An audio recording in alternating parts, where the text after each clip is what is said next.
Ladies and gentlemen, welcome to a brand new episode of Chat. My name is Bryan Kearney. Absolutely delighted today to be joined by the man himself, Jordan Suckley. Jordan, how are you? Yeah, very good. Thanks, mate. You? Yeah, not too bad, man. Not too bad. It's good to speak to you. It's been a while since we caught up last, so Yeah, man. really good to speak to you. And thanks for coming on the podcast today. How have you been? Yeah, up and down, man. It's been a long year, hasn't it? Yeah, it's been tough, man. Yeah. Yeah, long year. I think the last lockdown was probably my worst one for me. Mentally, it's a struggle. But yeah. Exactly the same. Like I started this podcast in, I think it was January, and just that was the third lockdown for yourself and myself, and just Jesus Christ, the last 5 months there's just been at certain moments throughout it was just so fucking hard, man. Yeah, man. I'd say over the last 4 weeks, I've been feeling a lot more positive than I have been in a long time. Have you been you're in the UK and you seem to be making progress with regards to getting back to some sort of normality. So have you sort of felt the same way? Yeah, literally just the last few weeks have started to come out of it's been like a haze really of just shutting off from the world. I've kind of put music and DJing on the side for a little bit. I did. And I thought come back when things start to open up a little bit. It's literally just the last few weeks I've started to start thinking about it again, really. Yeah, I'm exactly the same. It's just like a lack of inspiration to make any new tunes or anything like that. Have you been the same? Yeah, man, bloody hell. Yeah, I literally feel maybe 6 months just kind of left it. I thought this I did a degree in business studies. So I like to earn money and keep things going. So it's if I can't, when you're touring, you can afford to spend time during the week experimenting with ideas and coming up with tracks. When you do that and there's no money coming in, you're just literally working for free, You can't do that, can you? So I thought, this isn't good business. I'm going to have to leave this and look to do some other things, basically. So I just stopped doing music for a while. So what was it that you were doing as a sort of, aside from the music during lockdown and during over the past year? Okay, so a few years ago, maybe 2019, I was on tour in America. And I thought, rather than just sitting in the hotel watching Netflix for the week, why don't you do something productive? So I was teaching myself sound design. Literally watched hours and hours and hours and hours of videos how to make every preset you can kind of think of and stuff. And then towards the end of 2019, I thought, why don't you set yourself a little task? Why don't you make a preset bank? And then I thought, okay, let's sell it on, let's come up with a website because my degree's in business before. I would like to have a little side business. So I set up Damaged Samples, a website to sell presets. And that was literally just before the lockdown here. So, bloody hell, that's coming in there handy. Yeah, so I was doing that for a while, selling presets, packs, and all that kind of stuff. And then, obviously, people know Splice is like Spotify for music producers. Yeah. John Askew said, would you like to, he said, what have you been doing? I said, I've been doing presets and stuff. Because I might know someone for you. I've known someone at Splice. Would you be interested? I was like, yeah, 100%. So, yeah, got in touch with them. And then I've literally been working pretty much full-time for Splice since October. I say full-time, they give me packs, and it takes a month to do each one. So I've basically been doing that since October, which has been good for me because in the first lockdown, I was kind of sitting around, just cracking on my tunes and stuff. It's the first time I'd had off in a long time. They're prolonged couple of months, maybe in years. So it's kind of just drinking, it's playing on the computer and stuff, not really doing much, making a couple of tunes. And I thought, okay, this is going to go on for a while. I need to start thinking about doing stuff. But this last lockdown, I've been waking up every day, 8 hours making packs every single day. So it's I'm not even thinking about anything else. Do you know what I mean? Just focus on what you need to do on that day. No worries, turn the phone off. Do you know what I mean? So it's been good for me, but yeah, it's mainly just been sample packs. Yeah. Is that something that you enjoy doing? Because I was only actually thinking about this a little while ago. I don't know if I really fully enjoy actually making music. I can make music, but I sitting in the studio by myself. There's times where I love it, but there's times where I'm not sure if I actually like making music. I know. Honestly, I think the most exciting part about music is the first initial phase, and then when you get the idea, that's been exciting, can't wait to get in there. Yeah. But when you actually have to finish off, it's oh, for God's sake. Yeah, but big kind of stuff. It's been all last week. I got a new production PC, so I was setting that up. I didn't want to just copy my old setup, so I had to install Cubase. I have Omnisphere, Trillion, Spire. I had to reinstall everything, and I need to take all my old samples off my PC here onto the new one here. So it's something I actually did enjoy doing that, because it's I don't know, it felt sort of therapeutic just to have sort of a new beginning on a new PC, and because I've sort of just been using the same sort of project files and stuff for the last while, but I've been feeling good in the studio over the past 5-6 weeks.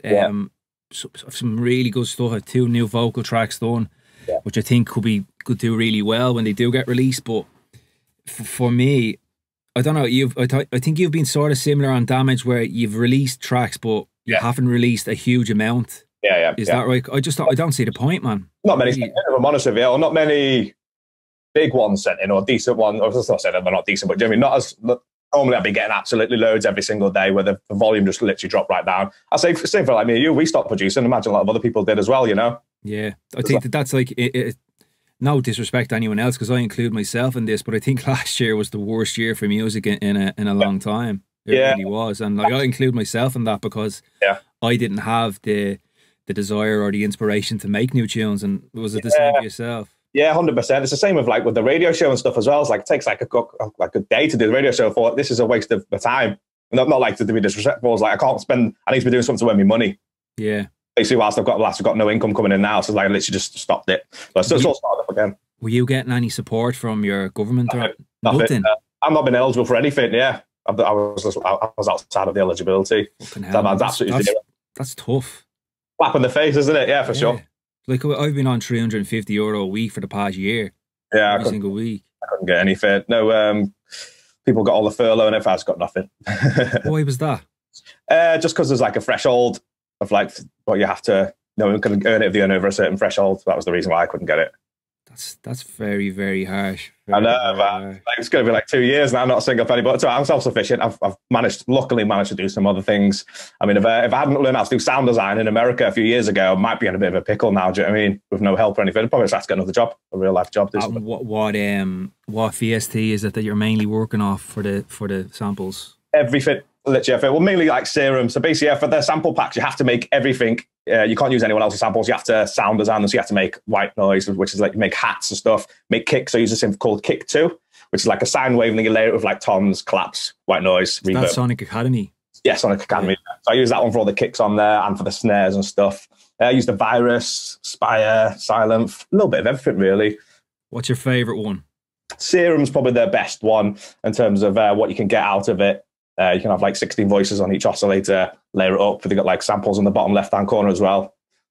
So yeah, I'm not going to sit here and pretend that I'm a synthesis wizard like yourself, man. I'm a preset warrior, 100%. It's only been in the last year that I've got like really, really into it. Like now, if I listen to a track, I can make pretty much close to the sounds that are in the track, which is mental because I could not do that a few years ago.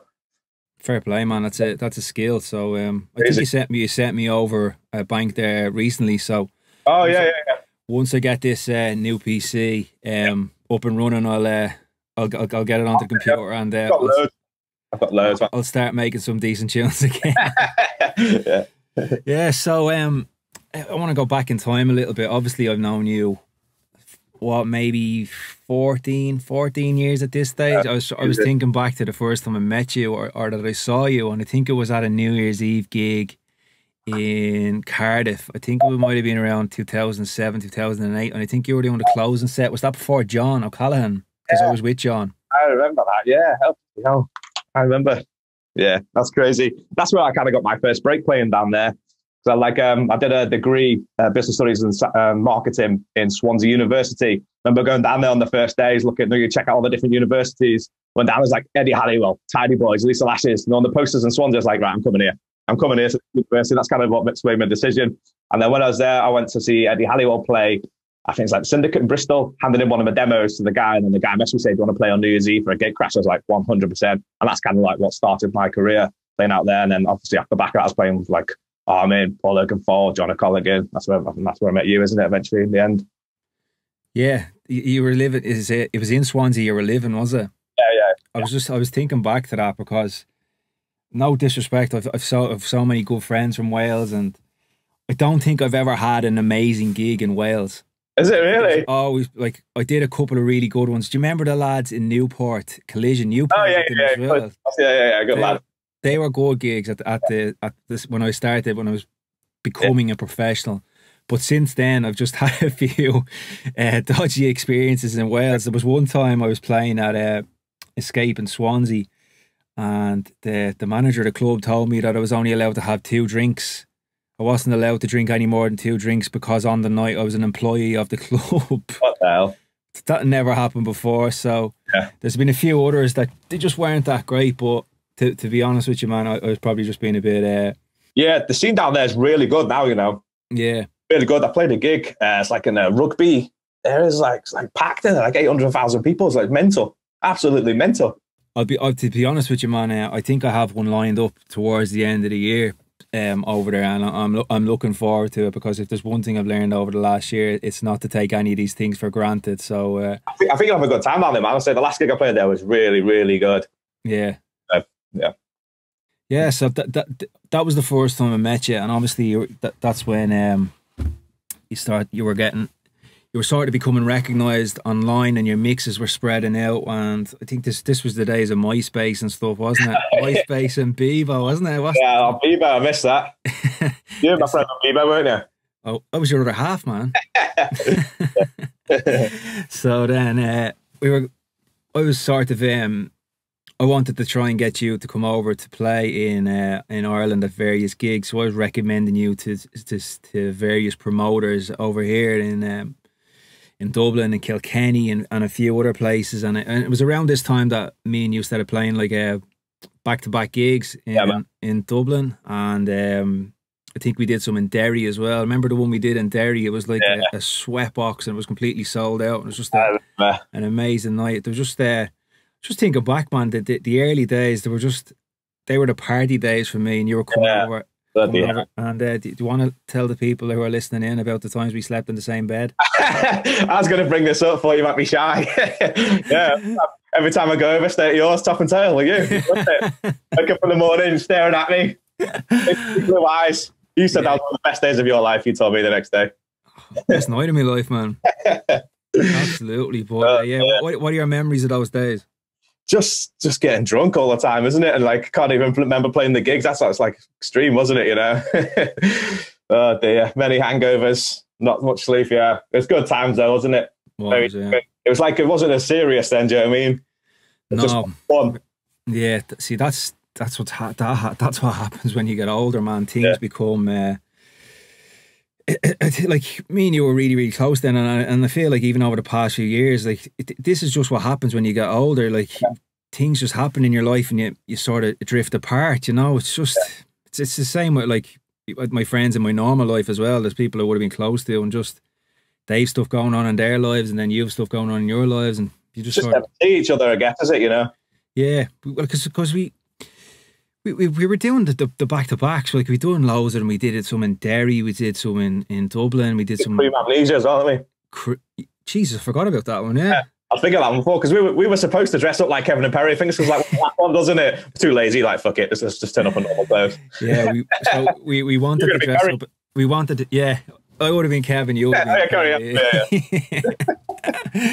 Yeah, so there was plenty of those back-to-back gigs. They were always good fun, and the thing that I always really liked and respected about it was how technical you were as a DJ, and the scratching and all that thing. You just sort of made a show of me at certain times playing. It's funny because with the DJ, I actually started off doing scratching and stuff before I could actually mix.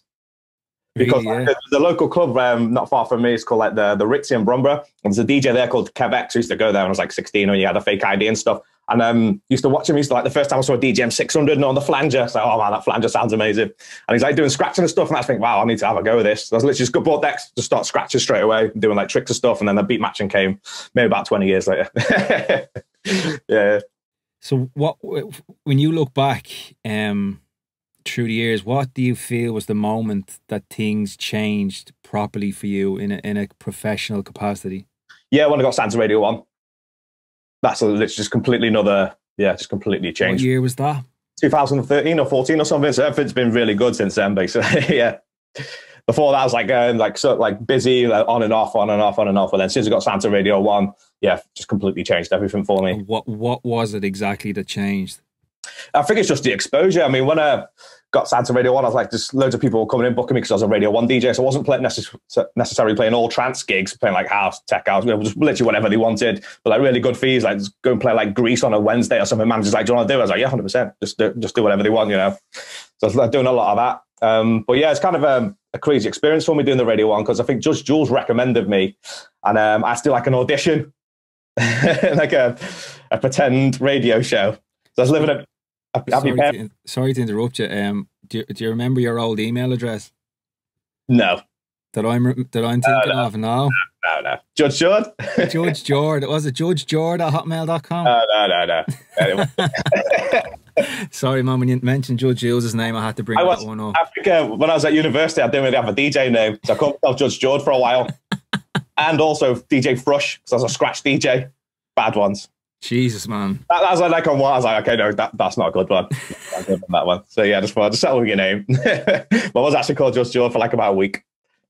So it didn't last for very long. You just went original then. Yeah, I thought just leave it. Yeah. But yeah, I mean, I was living at my parents at the time when I got got asked to do like an audition for it. I had this like crappy little pencil thing, and I was like, my deck's on a wallpaper pasting table. I was like, I have to record the show, sent it over, and then I had to go down to do an audition down there. And not like when they said, okay, yeah, we like what you've done, can you come and do another one? I had to meet all these BBC Radio 1 executives. Never been so nervous in my life. Honestly, felt like I was going to die or something. And then they said, right, okay, come into one of the studios and do a show now. There's like people in there fitting light bulbs and stuff. I was thinking, are they going to leave? They're like, no, they're like, just carry on. I was thinking, oh, Jesus Christ. Like, proper nervous, and I started to record it. And then for those like year I was there, my life was so intense. It's like hard to keep up with everything. So it's like I have to go and like do shows for like, go down there like every other week or something, do things for like Fern Cotton, Scott Mills, all sorts of stuff. And like doing gigs during the week and then on the weekend and trying to do some tunes. My life was just like, it's just like overwhelming, if you know what I mean. So was that show was that like pre-recorded, or was that something that you'd go in and do live? A bit of a mixture. Some of them were live, so it's like the countdown to go to 5. Boys like, oh my god, hello and welcome to Radio 1. It's like Jesus. But yeah. Would you have a script in front of you what you're going to say throughout the show? Yeah, bit of a script. Yeah, I mean, yeah, bit of a script, and they want you to do a bit of free talking and stuff as well. And what sort of doors do you feel that being on Radio 1 opened up for you in terms of DJing? I think was particularly in the UK, everyone's just like, we'll get Jordan on, because I listened to him on the radio on a Thursday and like doing the trance and stuff on there. Yeah, this is literally, the phone just started ringing it more, I guess. And you got like an essential mix as well? Yeah, that was after I left. Yeah, so when we were there, they said, we're going to get you back for an essential mix at some point. And then I'll probably do another one as well another one, I reckon, at some point. Because they don't really seem to pick any of us to do essential mixes anymore. Yeah, I don't think they like the music as much anymore. Not trance anyway. It's just like it's almost like a generational thing. It's just the kids in the UK, they don't listen to us. They listen to it's different. It's like I've got a younger brother and he's like into like Solardo and Camel Fat and all that kind of stuff. That's like their new music now, isn't it? Wearing shit shirts and stuff like that. Yeah. We're getting old, man. Yeah.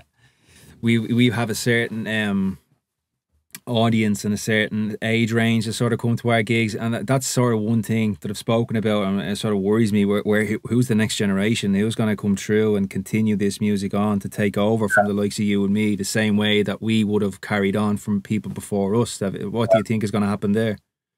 I don't really know. It's difficult. I mean, especially in the last year, it's hard to say anyone's really been out there smashing it or flying or anything. We just have to see how things unfold.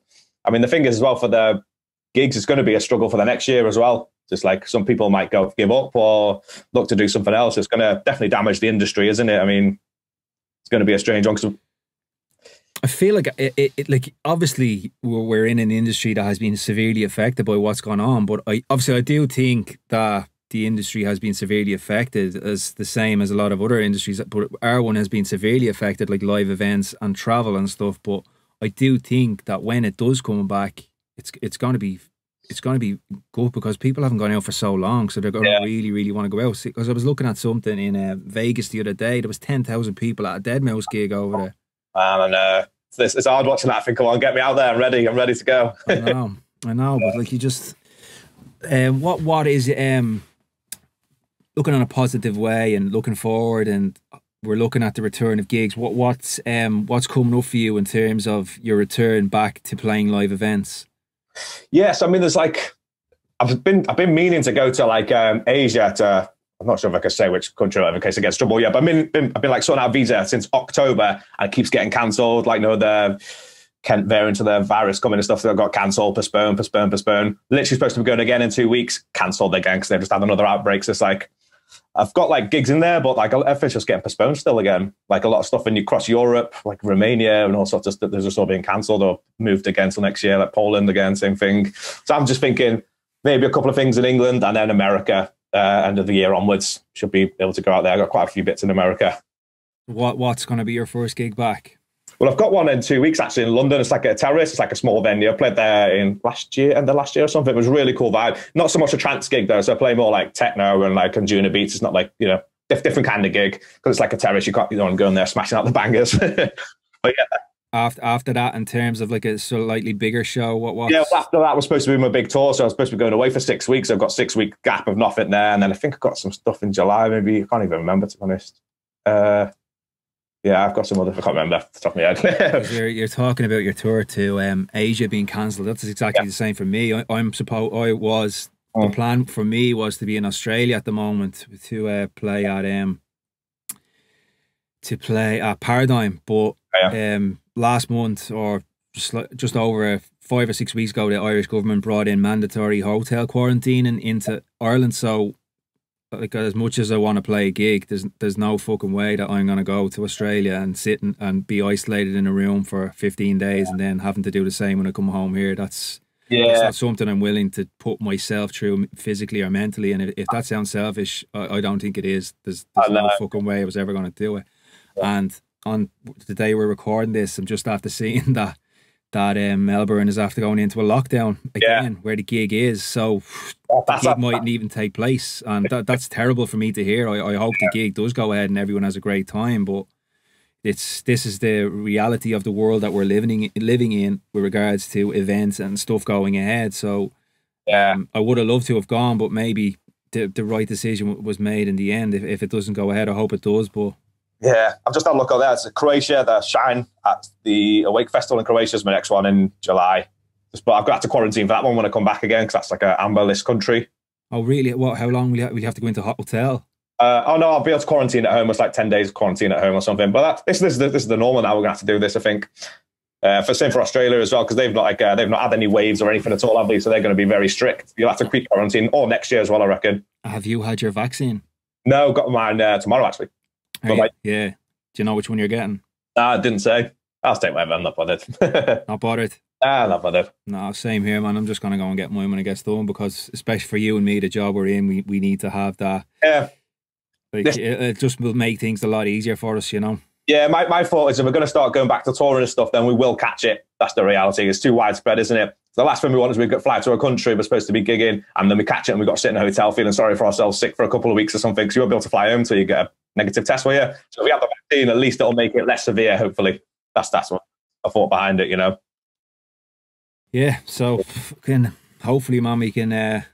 It feels to me in the past weeks or couple of weeks that things are getting better. Even as grim as it's been in Ireland, it actually feels like there is some sort of a reality or some sort of normality, should I say, coming back. Yeah. And seen in the UK, wasn't there a gig in Liverpool a couple of weeks ago with Youssef and Fatboy Slim? Yeah, they've not really posted much about it. No, like the results or something. So I don't know. I think there was 15 people out of 58,000 that attended these pilot events tested positive. So that's basically zero. Yeah, so I was thinking hopefully there'll be a bit more of a hype about it, but there's not really been too much hype about it, has there? I mean, there's like the Indian variants have started coming over here again now. Like the government posted for the areas which have been affected saying don't leave the town. It's like, oh, starting again here again, is it? You know, it's just so much uncertainty, isn't there?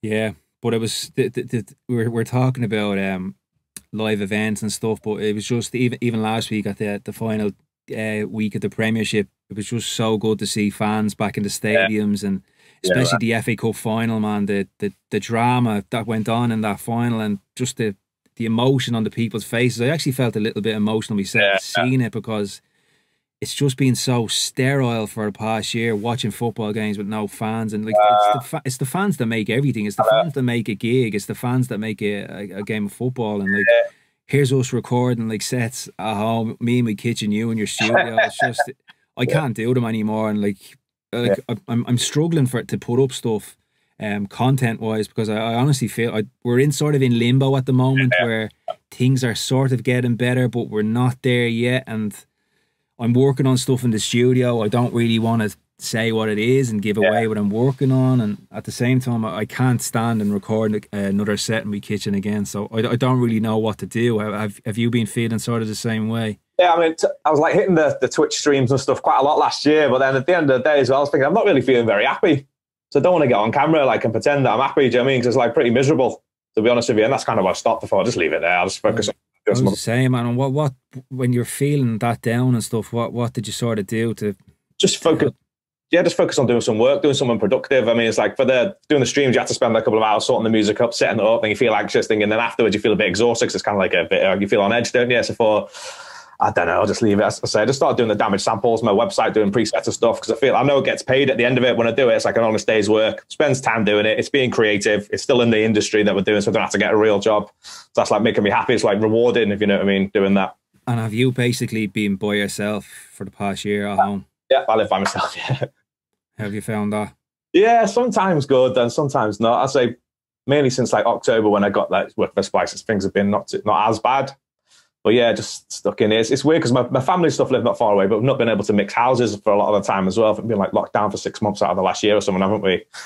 It's like you don't want to go around there in case you're sick and you pass it on to your parents or something. That's the kind of worry we've got here, isn't it? You know. Must be difficult enough though, being at home all that time by yourself, and yeah, the way we are as creative people, we sort of have a lot of magic going through our head at times. Yeah, exactly. I mean, the figures as well probably sound silly, but playing on Call of Duty every night has been like my catching up with people, because I've got like played with like a couple of friends on there, 4 friends, like just stay on there for a couple of hours in the night time. I'm speaking to people every single day, so it's not like I'm not speaking to anybody. That's like literally been a lifesaver for me, essentially. You know, just playing with loads of friends all around the world as well. That's cool, man. I'm glad to hear that. But do you feel like you've, like in terms of, say, from 1 to 10, yeah, how would you rate your happiness over the past year? Oh, right low, maybe like 2 or 3. Proper low. Yeah, I thought it's, and to be honest, yeah, I mean, in like the January this year, I was thinking maybe the DJing's over. So I thought like just like lost of hope, like got no help from the government, but obviously no gigs or anything. It's just literally slap in the face. Do you know what I mean? Constantly. So that's kind of what led me on to looking for. I thought, right, okay, you can either get a job in a completely different job where you got to start from the bottom, build it up, or get another job where you're going to spend like 8 hours, 10 hours a day, and you're not going to get paid very much. So I thought I try and have a look for other jobs in the music industry, and that's where I moved on to movie scores and music for television and stuff. And I've been learning how to do that, and that's like been getting me excited to get up in the morning. It's like it's a long process. So you're not obviously going to make a piece of music and then earn loads of money straight away. It's like a marathon. It takes ages, you know, to score a whole movie or something. It's difficult, and it's like loads of different BPMs throughout it. But I've been learning that for about 4 or 5 months now. But it's giving me excitement, you know. It's like giving me a buzz to get up in the morning and work on it, you know. Yeah, it's like the main thing, or the one thing that can sort of get you through the days over the past year has like waking up feeling that you have a purpose. And has there been times where you felt like you're waking up every morning and you're just like, what's the point? Yeah, exactly, 100%. And then it's like the thing is when you're DJing on the weekend, you can take days off during the week, but whereas now if you take days off, it's really bad, isn't it? You need to be trying to do something to earn money. So just waking up in the morning and you think, oh Jesus Christ, same thing again. Don't want to go to bed, don't want to get up in the morning. It's just really, like a depressive haze. Proper depressive haze. Yeah, and like, has there been any other, have you just sort of thrown yourself into your music as a way of coping with it, or have you like, is there any other sort of tools that you've used to sort of improve your mental health? Yeah, I mean, I'm not like a person, I don't like sitting around doing nothing all day, so I can't just like sit around.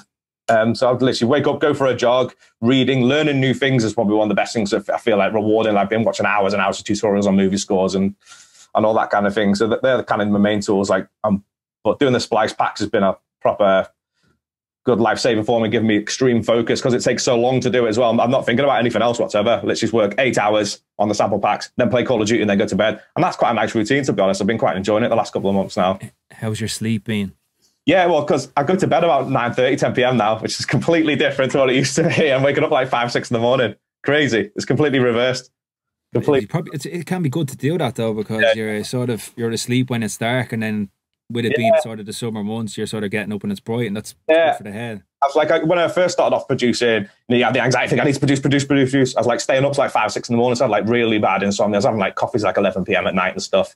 Whereas now it's like I can only work during the day. It comes like in the evening, I struggle to focus because I think I wake up so early. So I have to like smash it all day before it gets to like 6 p.m. Then like my mind starts to close down and I can't be as productive. And like over the past year, there's some people have been relentless in their work and producing and like putting music out. Has there been any stages where you sort of feel a little bit guilty that you're not doing enough? 100%, yeah. You get the worry, don't you? Think, oh God, it's been like a whole year. I've hardly done much really in reality, but neither does anyone else really. I mean, the thing is, I remember DJs from when I was like 16, 17 years old, so people aren't going to forget who you are they?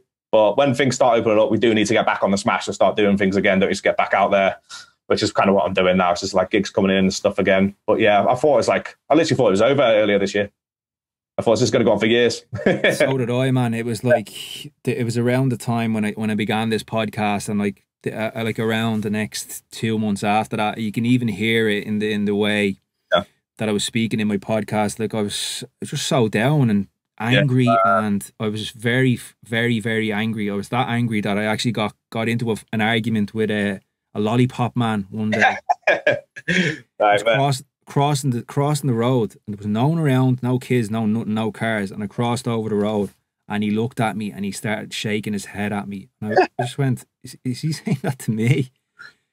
And I walked on, and I turned back around, he's still shaking his head, and he goes, that's not a very good example to make in front of the kids. And I said, would you ever fuck off?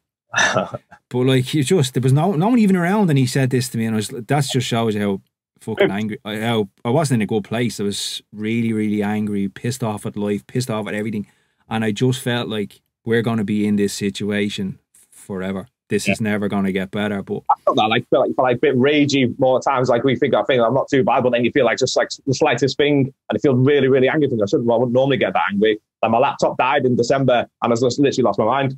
I thought, right, I can't earn any money now. I'm stuck at home. I've got no laptop to work on. I'm literally. It's like a bit of a breakdown essentially. I was like, oh shit, what am I going to do? And like it's closed over the Christmas and January period as well, so I literally couldn't get a laptop. Then I got a replacement, but it wasn't the right one. Didn't have all my stuff on there. Thinking, oh no. But normally I wouldn't react like go so wonder about it. I was literally like depressed for days. Yeah, but like I'm not an angry person. I've never been like that, but I was just so angry with how life was turning out, and it's something that I've had to work on over the past, say, 4 weeks or so. That's why I've sort of stepped away, because I haven't really done a podcast since the last one I did. So I took a break where I was sort of, right, I need to sort of work on my mental health a little bit more. Me walking around being angry, looking around at everyone, wanting to get into an argument with people, that's the only person that's going to, I'm not going to benefit from that at all. The only person who's going to be hurt by that is myself. So something that I've had to sort of work on. So I'm back doing a bit of meditation. Doing a bit of cold water therapy, which is like cold showers, it's your man Wim Hof. Have you ever heard of him? No. But like, it's just like you start off doing 30 seconds at the end of your shower where it's a cold shower, and you just increase it bit by bit, and it's really, really good for you, man. I'd recommend it to you, especially say if you get up in the morning, you go for your shower, and then at the end of your shower, just put the cold water on. Start at 15 seconds first. You feel alive, man. And I've started like swimming in the sea, which it does wonders for your everything. Like I remember I was sitting in the sea last week, and I was there like someone could drop a nuclear bomb on me right now, and I honestly wouldn't care. I just felt at peace. I've also started doing a bit of training with one of my mates, which is something that I can do now. I can travel to him, to his little gym, and do a workout with him. So that's good. I'm feeling more positive about life in general, and just I don't want to sound a little bit, I don't know what's the word, but I feel like we could be through the worst of it now. Yeah, hopefully. Yeah. It's just Do you feel the same? Yeah, I feel the same, yeah. I mean, there's going to be some bumps. I'd imagine we'll probably be in a lockdown again come the winter. Some form of one, or restrictions anyway. But hopefully it's not like the last one, it's like a couple of months again. It's like, Jesus. Well, I hope not, because most of my gigs are going to be taking place in the winter and stuff. Yeah, I'm seeing stuff going there. I think, oh, geez, I hope they go ahead. It's like, I feel like I can't get excited anymore. There's too many disappointments. Do you know what I mean? It's like, this is going in. It's like, yes, no, it's cancelled. It's like, oh, for God's sake. all the stuff that they seem to be saying about the vaccines and stuff, it does seem to be having an effect on the amount of people who are dying, and the severity of the symptoms for people. So you'd like to think that. Yeah, I think. I don't think they want us to go into another lockdown, because it's been like too expensive for the government, hasn't it? So I think if we get the vaccine here, people aren't dying, but there's loads of cases here. We'll still be on a banned list for other countries, though, who aren't vaccinated. If there's a high prevalence of the virus in this country, other countries will ban it, because that's what happened in December. I was supposed to be going somewhere, and they said, because it's like the Kent variant's kicking off, said you can't come over, like they banned UK. So hopefully that doesn't happen again, otherwise we're stuck here for longer. I don't think it will, because the UK seems to be a little bit, they seem to be very advanced in how they've handled all this, so I think they'll be okay. Yeah, fingers crossed. But moving on to something else, it's something that me and you have discussed a good few times, and something that you've contacted me about numerous times, is the fear. All right. It's the day after drinking and not remembering. Yeah. This is something that has affected me and you over our careers, and I'm sure it has affected a lot of people who are listening in or watching in.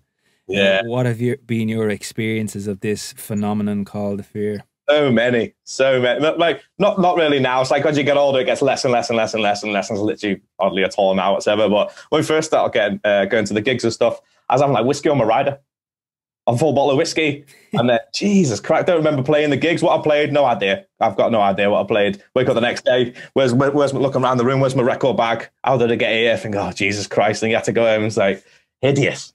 Horrible, man, isn't it? That guilt as well. Yeah, and then I've not been able to play gigs before because I've got too drunk and stuff. It's like, oh Jesus! It's like, and then you feel awful for the next day. It's like, yeah, it's bad. But through that now, hopefully, now literally I just turn up and have like 1 or 2 drinks and I leave straight away pretty much now. Yeah, they can be tough to deal with, that type of thing. That's one of the reasons why I don't drink that much anymore. If I did, I'd have maybe 1 or 2 just to sort of I like me up and enjoy it. But those days of like doing a gig, playing a gig, scared. Having no idea what you played, afraid to check your phone the next day. People text you saying great set last night and you're there. Did they really mean that? Or are they like taking the piss? Oh yeah, Jesus Christ. Proper anxiety. I was trying to remember the ones that you were contacting me about. I won't mention where it was, but there was a few. A few photos started popping up of you kissing different DJs and stuff. Oh God, Gianna's licking people's ears and all sorts and climbing on things. Yeah, lost my phone. Man's just like, you've lost your phone. I was like, no, I haven't. And then I checked my pocket. Yeah, I'd lost it. And he's like, yeah, just I think it's because I played a gig the night before, stayed up all night. I was like, I've got to go to the festival now for I'm too knackered to start drinking, like literally like about 11, 10 a.m. And then it just went tits up. And then, yeah, I was a disaster, really. A nightmare, grabbing people and climbing on people's backs and licking everyone's ears and stuff. Yeah, this is what that's one of the worst ones.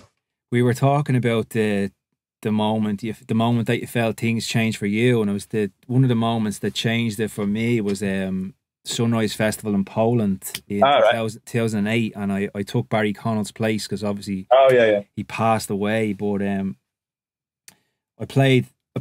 replaced him and I won. I got voted best set of the festival, and the guys playing after Tiesto was on before me and stuff, so it came ahead of him. And so I was invited back the next year to play the Sunday night at their festival, and they presented me with an award for winning best set. And that, for me, that was my turning point on the national stage. But I went over because my gig I wasn't supposed to be playing until the Sunday. Yeah. But I was there on the Friday, drinking. I won't say it. One of the DJs couldn't play because they were sick. So I volunteered myself to play. And like this, have you seen Sunrise Festival? It's like 10. I played the set, man, but honestly, no idea. Can't remember playing. Oh, man, it's bad, isn't it? It's bad. Yeah, there's like you see loads of other DJs happening. At least it's not just me. At least it's not just me. You know, you speak to loads of other people, they said the same thing. And I've been with other DJs as well, where they're absolutely like playing the same track 4 times on the run. Yeah, I've heard of that one. Yeah, I've heard that one. I think I sort of know what you're talking about there. Yeah. I think so. Live. Yeah, so great. Big up to that DJ last night playing Big Sky 4 times in the run. That's the song. I didn't want to say the name of the song. That's like, no, just to let people know, it wasn't John O'Callaghan. No, it wasn't John. No. It was someone else. Yeah, I heard the one of my friends, he kept mixing it in. I was like, he's not doing it again. I was like, he likes this track. It is a good track. Like, I was thinking. Can I guess the club was it Eden and Ibiza or this? Yeah. I was at the next day as well, because I posted online for big up to the legend playing Big Sky 4 times last night. I was on the boat party, and his manager called me up. Oh yeah, Jordan, there's someone you can take the tweet down. I was like, oh sorry, mate. Yeah. I was like, there's no malice in it. Like, sorry. Yeah, I'm glad that we can laugh about these sort of things now, but for people listening or watching, these are things that they they haunt us. Yeah, for a while. They really do haunt us. They can have a bad effect on us. The guilt and sort of the shame. And yeah, man, it's a crazy career though. It's like essentially like people go to clubs to dance and get drunk and stuff. It's like on a knife edge, isn't it? And they'd be like, "Do you want to come out here? Do you want to come out here?" and stuff. It's like you got to be careful. You've really got to be careful. It's like it's a great job, but I think Jordan, me and you can tell people like it's not all sunshine and rainbows and partying and stuff. Like it's a hard job, and you really need to you need to be dedicated and you need to be disciplined at the same time. Yeah, I feel like I'm losing my marbles when I'm traveling. Sometimes like because I've got I live by myself, no like wife or kids or nothing like that. So I'm happy to just stay on tour. Like sometimes I go away for a month and a half, do full laps around the world, but it just really, really messes with your personality and your mood, and you just feel like you got a serious face all the time. Do you know what I mean? Yeah, because I think I've spoke to you a few times. I could be somewhere randomly in Asia and you'd be somewhere else, and you just said, "Man, I feel like I'm on the edge here, man. It's too much." It's because it's like extreme sleep deprivation. Like I feel like some years I was like literally tired the entire year. That's not even like a joke. Literally jet lag the entire year. Travel. Which I'm not complaining because it is good, but it does take its toll on your body. And like to try and continue making music whilst you're tired and then going away, it's just really difficult. I felt really struggled with it for some periods of time. Anyway, just feel like how can I keep doing this and running myself into the ground here?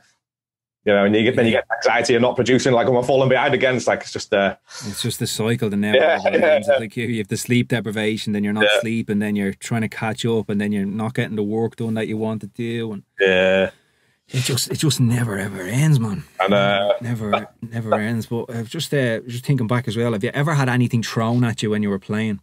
Yeah, you were there with me, weren't you, when I had the bra tripped at me and some knickers. Anything more dangerous? No. Just some knickers, some big green knickers. They were yours, weren't they? Oh, were they warm? I had your name on them. They weren't mine. No, but I was thinking back. I was playing at a festival called Earthcore in Australia a few years ago. It's a psytrance festival. They booked me. Oh, right, yeah. I'm not sure. It must have been during that phase where I played psytrance for about a year or something. But somebody threw, do you know the little silver tubes that you'd use for like laughing gas? Oh, right, yeah. Somebody threw one of those on my head. So yeah, as well. Probably would have died if no, I'm still here. If it hit me, I'd probably be fucking dead. Oh my god. Yeah. I've been at Glasgow. I played a festival in Glasgow once, and someone I played a track, and everyone started cheering. And everyone started chucking the glasses up, and the glasses like flying at me. I was like, Jesus Christ. Was it a pint glass or? That was a bottle. Sorry, yeah. Just like flying at the stage. Well, they're just getting chucked up in there, and they like the track. That's a way they're showing that they like the track or something. I don't know. But this is like years ago. I was like. Yeah, that was probably one of the more dangerous moments on stage. But I don't remember anything more dangerous than underpants or bras being thrown at you. It's mad because you play some places where the stage at the back isn't fully 100% secure, and there's some places in Asia, it's like all sorts of pipes sticking out. I've nearly ran into like pipes, and then you go to the toilet during your set, it's like whoa, or nearly Just like there are some dangerous situations, aren't there? In there. What's the worst thing that's happened to you on tour? I've got really sick quite a few times, like really sick, where I've had to stay. And I don't know. I mean, also, I'm like a travel doom, my manager calls me, because my flights are always delayed. Maybe like about 60%, 70% of the time, my flights are delayed. I don't know. Don't you always seem to pick terrible routes? Maybe, yeah. I don't know. I don't know what it is, but it's just been cancelled so many times. My flights, it's really stressful. What sort of sickness was it that you picked up? Oh, right. I don't know what it was, but it's like, stomach stuff. Yeah, bleeding, should I say? Jesus Christ. Yeah, I don't know what it was. Yeah, I've picked up. You pick up bugs when you travel around, don't you? Yes. I always used to seem to get them in Indonesia. Yeah, I got them there a couple of times where I came home. Stomach was inside out for a couple of days. Yeah, it's a struggle, isn't it? And then, especially if I've been sick before, and then you got to continue doing the tour, and you've got like another 5 gigs left. You think, oh no, I've got to get the next flights. But yeah, you pull through. It's all right.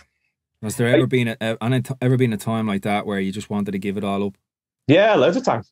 Yeah. Loads of times I thought about that. Well, not like completely give it up or just pull back a bit. I think it's just like my body and everything. Like I feel too mentally fragile to deal with anything. But you've got to be careful what you wish for, because we've got it now. Now we want to go back for it. Do you know what I mean? Yeah, we're never happy. Yeah.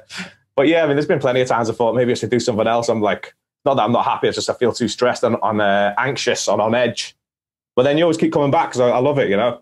once you've had a good night's sleep and think, okay, now my mind's come back to normal again now. But when you do like touring, you got like about, I don't know, 8, 10, 14 gigs a month. It's like a really, if you're doing like loads of them, you just, it's like you're in an automatic mode, but like afterwards, your body's ruined, absolutely ruined, isn't it? It's like, I can't get up. But when I get back on the sofa, I can't get up. Like, and is like is anxiety something that you experience a lot of the time? Yeah, well, yes and no. I mean, when I don't sleep properly, I have it. But this last year, I've had the first time I had like proper anxiety. Like, I feel like, you know, I have to take deep breaths and stuff. Think, Jesus, this is pretty serious. Not like, what am I going to do? But then you find the answers eventually. You just have to have a sit down. I like to have a sit down and write things down. Okay, what can you do to earn money? Okay, you got your ski skills here. What can you do? Write out a bit of a plan. These are your other options. Well, you can sit it down and think, okay, now I feel a bit more settled.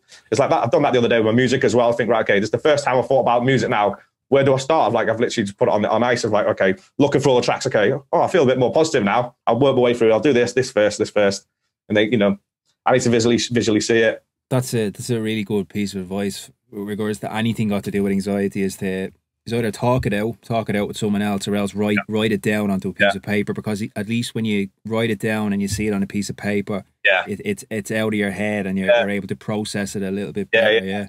I literally, it made me feel so much better when I did it for the music the other day, because I thought I've like been that kind of out of the game, same with everyone else, not even thinking about it. So when I've written it all down, I think, right, okay, I've got loads of things which I'm excited about, if you know what I mean, rather than thinking about just make another track. I think I want to be excited about what I'm doing. Yeah, see, because anxiety is all based around future. It's worrying about what might happen. Like depression is usually based around what's happened in the past, and you're sad because it happened. So anxiety is based. So like, Jesus, man, if you weren't feeling a little bit anxious with everything that's going on, especially the amount of uncertainty in the world and in our scene, and when we're going to get back working. But like, is a lot of your uncertainty, is it financial reasons that you're worried? Yeah, it's mainly because I've got like a leased Mercedes car, I've got my own house, all my own bills, I pay for everything by myself. So when your income completely stops, this is a dangerous situation, isn't it? You know, can't get rid of my car because it's like a 4-year lease. I think, oh damn it. Just as the lockdown started as well, I paid for my new America visa. Not been able to go there. So, oh, Jesus Christ. I have to actually renew my American visa myself. Is there no way that you can freeze it now, or? No. But I think for the next one, it doesn't activate until you go the first time. Because I need to actually. Right, okay. I had nearly 2 years left on my American visa myself, and I never got to use it. So now I have to go, and it costs a lot of money to get it done, but it will only activate when I actually go into America for the first time. So that's, at least it's one good thing. It's not going to sit there and be wasted again. Yeah. Well, it's not ideal paying that big chunk of money and we just sat around, isn't it? It's like, no, and we've had some good times in Vegas and stuff. Yeah. I was thinking about this before this morning, actually. It's like when we played me, you, and Decent Noise, we were on after Anger Fist. It's like 200 BPM, bang, bang, bang, bang, bang. And was it you? Come on, straight after. Waves of people, all the hardcore fans were just leaving us thinking, oh no. But then what happens when I start playing? Everyone leaves, man. Yeah, I think that was one of your ones where you had the fear, wasn't it? Yeah. Because you got really drunk and you kept shouting, more rope. No, them sweets, Malwams. I thought you were shouting about the Malwams. I fucking love them sweets he does. Cheering Marabocotto's name. And then we were in the lounge before we flew home and all, but it was good times, man. Yeah. Something else came into my head there, and it's after falling back out again, unfortunately. I had something for us to talk about, but I'll see if I can... On the way back from that gig, we were all in the back of the car. You were lay across everyone, weren't you? You shouted, Mauro. And you just did some cheese crisp. And your head was on my lap going, Mauro, this cheese crisp breath going on my face. Like, please, Brian, not like this. Yeah. Oh, good times, man. But it's good. Yeah, you went straight to the airport, didn't you, the next day? Yeah, you were there with me. We were in the lounge together, yeah. I have the photo, actually. I might post it along with this podcast. I have it. Don't worry. I still have it, man. I have pictures of us kissing at God's Kitchen when you kissed me up when we were playing our set. There's plenty of compromising photos, man. There is, isn't there? Yeah. There's been a meme, hasn't there? Find me someone who looks at the way Brian looks at it. I need to find that image as well, man. Yeah, I need to find that, yeah. Oh, man, that's going to annoy me now. There was something else I was going to say there, but it's just gone out of my head. So you like working on an album or anything now? Or you just doing like singles and stuff? No, I don't really see the point of making an album in modern times. I don't think people have the... this is just my own personal opinion. I could be completely wrong. That's just how I think. I think people just want more. Yeah. And if you give them too much, too soon, they won't care. I'd rather drip feed something maybe looking ahead, maybe every 2 months. Maybe. Yeah. And to be honest with you, Jordan, I feel that the way that the scene has gone in the past few years, I just think there's too much music being made. It's just there's no quality control. There's just keep releasing tunes, releasing, I call it feeding the beast. I call it. You want to put back out there for keep the name out rather than something which can check. But it's not doing anything. You're not improving your art.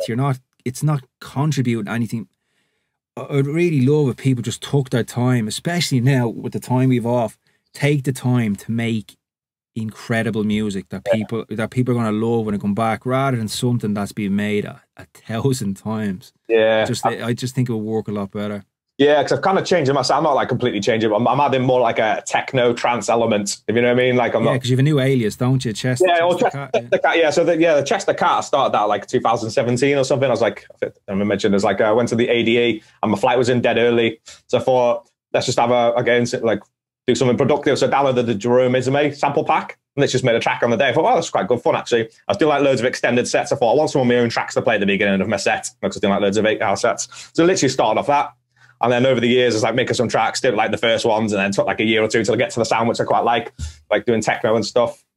And then, that's where it's come from. I mean, last year, I was supposed to be doing some gigs for it and like smashing out loads of tunes. So I've got loads of tracks there just sat on the side, but I need to do my Jordan Suckley stuff first. You know what I mean? That was like a side project. So I go do all my Jordan Suckley stuff, and then I'll move back onto Chester Cat, maybe like later in the year or something.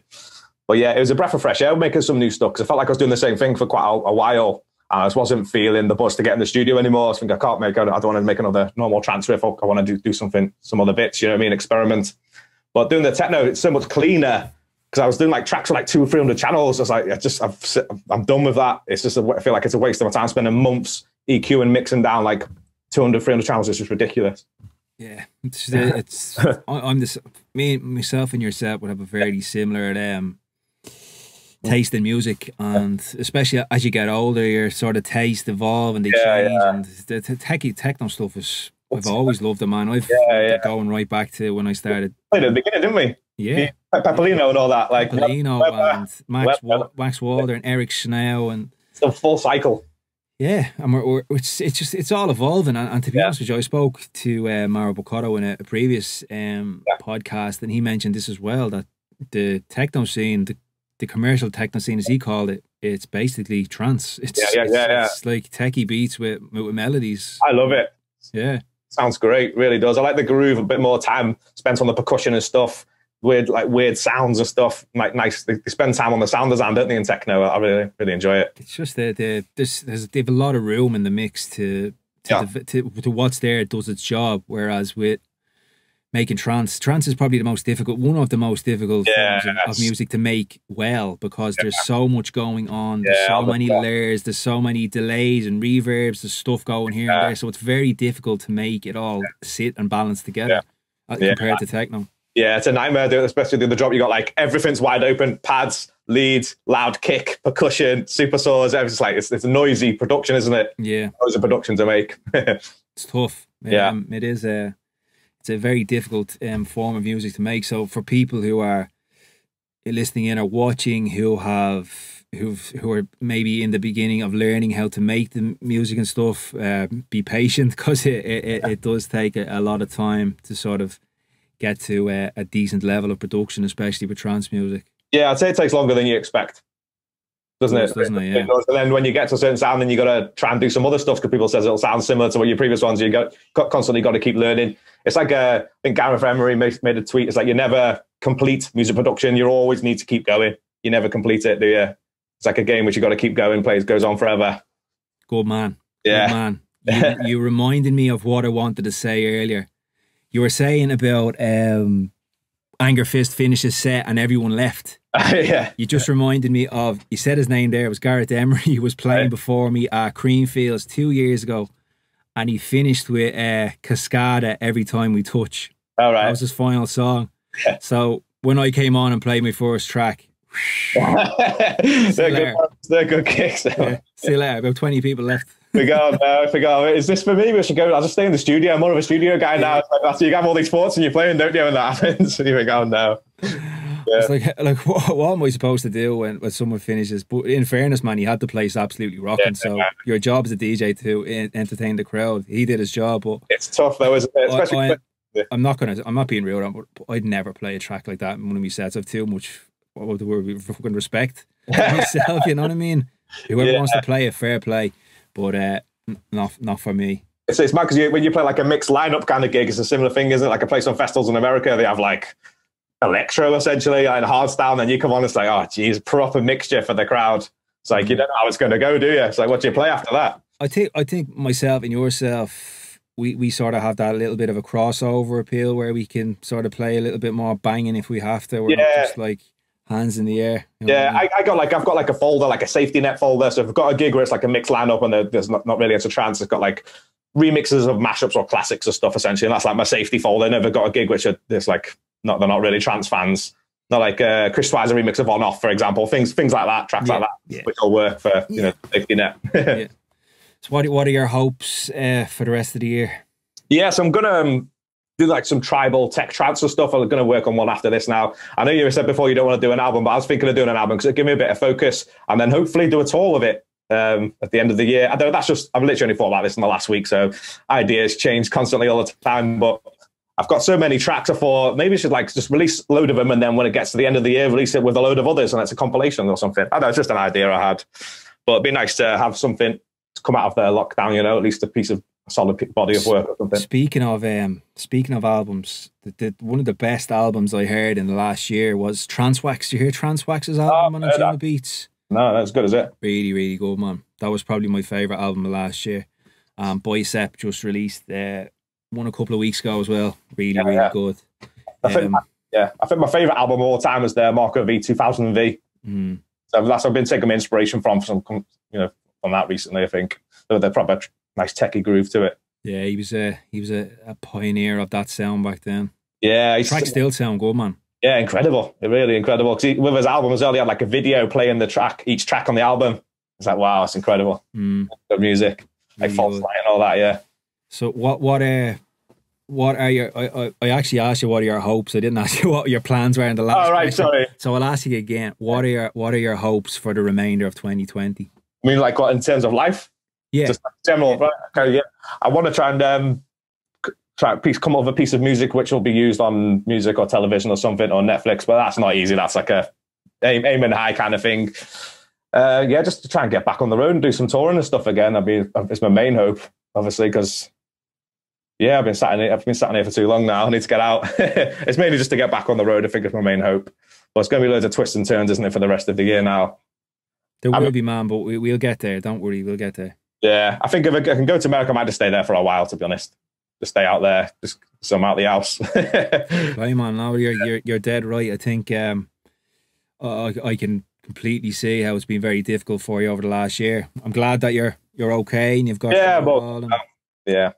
And I think you're dead right, man. If you get the opportunity to say go to America and do an extended tour or anything over there, I think it's something you should 100% do. Yeah, I mean, just appreciate it. I mean, it's just the whole thing, like going to the airport, packing your bags, the excitement, sorting your music out, especially you've got brand new tracks to play out and stuff. And it's the day after the gig where you go out with the promoters for some food or a look around. The whole thing's amazing, isn't it? Very lucky lifestyle that we've got. I mean, I like doing quite a lot of sightseeing as well, so I always message the promoter before and say, can I go see this temple or whatever? And you get a bit of footage for it, it's a bit of content. It's just good fun, isn't it? I love it. That's it, man. Well, Jordan, pleasure speaking to you today, man. I really appreciate coming on the podcast. I'm glad to hear you're doing well, and I hope I shall see you soon at a gig somewhere, and hopefully we can stay in touch a little bit more than we have been over the past while. Let's not drift apart, man. Yeah, definitely, man. Thanks very much, mate. No problem, man. Thank you, Jordan. Take care, mate. Bye-bye. Bye-bye.